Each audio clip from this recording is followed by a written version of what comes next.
तो hello everyone, Jatin Soni this side from ICFM stock market institute. और आज मैं आपके लिए लेके आया हूँ एक स्टॉक, उसका एनालिसिस, जो कि है सियाराम सिल्क मिल्स लिमिटेड। ठीक है, तो चलिए इसका एनालिसिस शुरू करते हैं। बेसिकली मैं आपको कॉल नहीं दे रहा हूँ, मैं आपको सिर्फ और सिर्फ एनालिसिस करना सिखा रहा हूँ और ये बता दूंगा कि कहाँ पे जोन्स आ रहे हैं और हमें कहाँ पे क्या रिएक्शन देखना है। ठीक है, तो अभी मैं आ गया उसके वीकली टाइम फ्रेम पे, एज यू कैन सी। और यहाँ पे जब मैं ड्रॉ करता हूँ अपनी हॉरिजॉन्टल रे से, तो मुझे पता लगता है कि हॉरिजॉन्टल रे में मुझे, let me change this its colour, इसका कलर मैं चेंज कर देता हूँ ब्लू। हाँ, तो मुझे हॉरिजॉन्टल रे से पता लगता है कि इसने जो वीकली टाइम फ्रेम पे जो ब्रेकआउट दे दिया है। अब मैं आ जाता हूँ इसकी डेली टाइम फ्रेम पे। तो यहाँ पे मुझे एक चीज समझ में आ रही है कि जब ये डेली पे ऊपर इसने ब्रेकआउट दिया है, उसके बाद में कुछ हमारी बेयरिश कैंडल्स बनी है, जो कि सेलर्स ने नीचे पुश करने की कोशिश करी है प्राइस को। बट उसके बाद में बायर्स ने प्राइस को फिर से यहाँ से, आप देख सकते हो कि यहाँ से ऊपर बायर्स फिर से ले गए हैं प्राइस को। अगर मैं देखना चाहूँ वीकली टाइम फ्रेम पे, तो वीकली टाइम फ्रेम पे मुझे एक चीज यहाँ पे बनते हुए और दिख रही है कि मैं इन पॉइंट्स को ऐसे कनेक्ट कर लूँ, कि मैं एक लाइन से इनको ऐसे कनेक्ट कर लूँ और मैं इनको कुछ ऐसे अगर कनेक्ट कर लूँ, तो मुझे समझ में आ रहा है कि ये है एक हमारा सिमेट्रिकल ट्रायंगल पैटर्न कुछ बन रहा है। लास्ट में कन्वर्ज नहीं कर रहा है अभी तक, इसको हम ऐसे पुश करेंगे तो कन्वर्ज भी कर लेगा।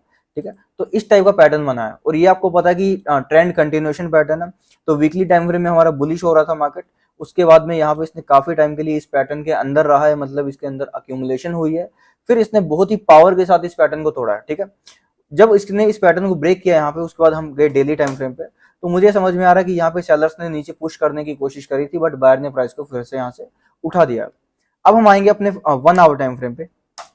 जब मैं 1 आवर टाइम फ्रेम पे आके देख रहा हूं, तो मुझे एक चीज समझ में आ रही है यहाँ पे। इसको मैं अगर कर दूं ऐसे कुछ इस तरीके से, और यहाँ पे मैं एक लाइन ऐसी कुछ और लगा दूं, तो एज यू कैन सी ये जो मेरा पैटर्न बन रहा है, कौन सा पैटर्न बन रहा है?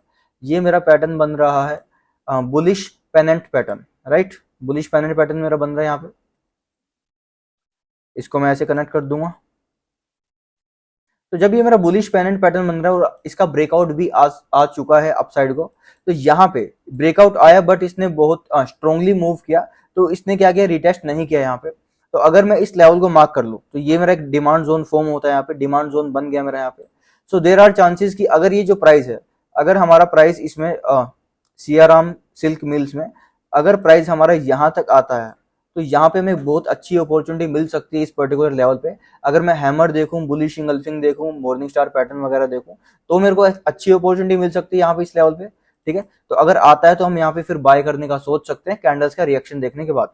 अगर हमें ऐसा लगता है कि कल को जब मार्केट ओपन होती है, तो हम एक चीज और भी देख पा रहे हैं। जब मैं 5 मिनट टाइम फ्रेम में जा रहा हूँ, अगर मुझे स्कैल्प या फिर इंटरडे टाइप कुछ चीज देखनी है, तो मैं जब 5 मिनट टाइम फ्रेम पे जा रहा हूँ, तो मुझे दिख रहा है कि प्राइस यहाँ से बुलिश हुआ था, उसके बाद में प्राइस यहाँ से इस तरीके से नीचे आया है कुछ, और यहाँ पे इसने कुछ ऐसा किया। तो मुझे दिख रहा है 5 मिनट में एक फ्लैग पैटर्न फॉर्म हो रहा है। तो अगर इसको ये मोमेंटम, इतना स्ट्रॉन्ग जो मोमेंटम है, अगर इसको कैरी करना है, तो क्या कर सकता है कि कल इसको ये ब्रेक करे, रीटेस्ट करे, और जब वापस से ऐसे जाने लग जाए, तो हम यहाँ पे कुछ एंट्री कर सकते हैं, अगर मैं स्कैल्प या इंटरडे करनी है तो। और अगर इसने नीचे की साइड पे ब्रेकआउट कर दिया, नीचे की साइड में ब्रेकडाउन दे दिया, प्राइस नीचे आने लग गया, तो ये फिर हमारा जो जोन है, मैं 30 मिनट टाइम फ्रेम पे आ जाता हूँ, तो ये फिर हमारा जोन है, ये एक डिमांड की तरह काम करेगा। यहाँ पे आने के बाद जरूर हमें एक रिएक्शन देखने को मिलेगा, तो हम यहाँ से भी ट्रेड ले सकते हैं। ठीक है, तो मैंने ऊपर की सिचुएशन भी बता दी आपको, और अगर नीचे आता है तो उसकी भी सिचुएशन मैंने आपको बता दी है। सो आप इन लेवल्स को ध्यान में रखना और यहाँ पे अपना एनालिसिस लगाना आप खुद से भी। और ये कोई ट्रेडिंग कॉल नहीं है, ये सिर्फ मैं एजुकेशनल पर्पज से बना रहा हूँ। इसी के साथ थैंक यू सो मच, मिलते हैं नेक्स्ट वीडियो में।